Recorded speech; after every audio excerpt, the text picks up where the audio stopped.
The story of the Royal African Company of England is often imagined as a tale of relentless, lucrative commercial success, but the financial records reveal a remarkably different reality. It was a staggering financial disaster marked by desperate borrowing, brutal competition, and outright dishonest accounting. The narrative begins in 1672, when the company was founded from the ashes of its predecessor, the Company of Royal Adventurers, which had completely collapsed under the weight of insolvency and wars with the Dutch. At first, the new venture appeared to be a gold mine. For its first few years, the company enjoyed immense success, paying out staggering dividends of nearly 55% between 1676 and 1678.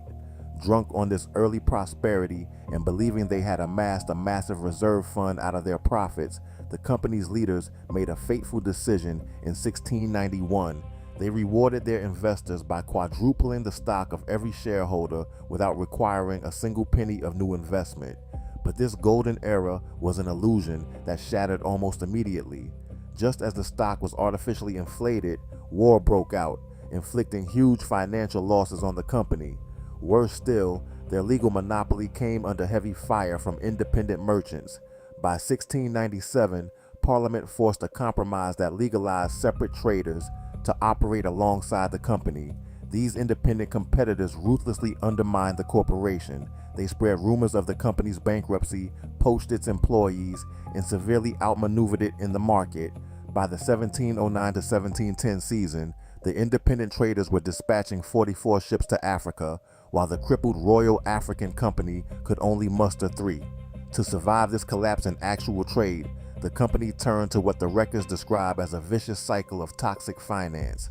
Desperate for cash, they issued new stock at massive discounts, dropping as low as £12 for every £100 of nominal stock in 1697. When that wasn't enough, they resorted to forcing their own stockholders to pay mandatory assessments, calls for cash, while simultaneously borrowing heavily from the public through bonds. Here is where the story turns from unfortunate to deeply dishonest. To trick their shareholders into actually paying these forced assessments, the company's directors declared dividends, but they paid these dividends out of the very capital they had just borrowed. Essentially, stockholders were receiving portions of their own forced loans back as fake profits, while the company owed interest on the full borrowed amount. This house of cards inevitably collapsed. By 1708, the company was so buried in debt that it could no longer even pay the interest on its bonds.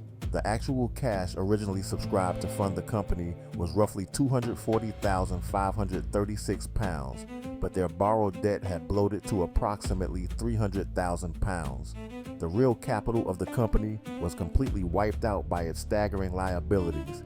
The stock price, which had once been a symbol of elite wealth, violently crashed to a low of £2.25 by 1712. This meant £1 million of the company's nominal capital was worth a mere £21,500 on the open market. The company was trapped in a labyrinth of debt, having completely mortgaged its credit. In a final, humiliating climax in 1712, Parliament had to step in and authorize a drastic corporate reconstruction. The company's existing capital was slashed by 90%, practically erasing the investments of the stockholders just to settle with creditors.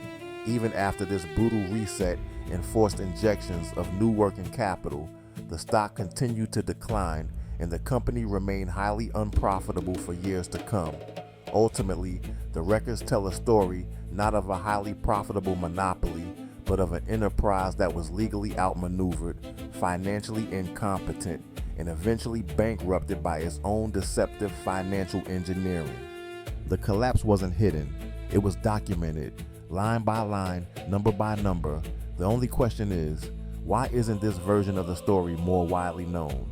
If you want more evidence-based breakdowns like this, hit like, subscribe, and stay connected, because the deeper you go into the records, the more the narrative starts to fall apart.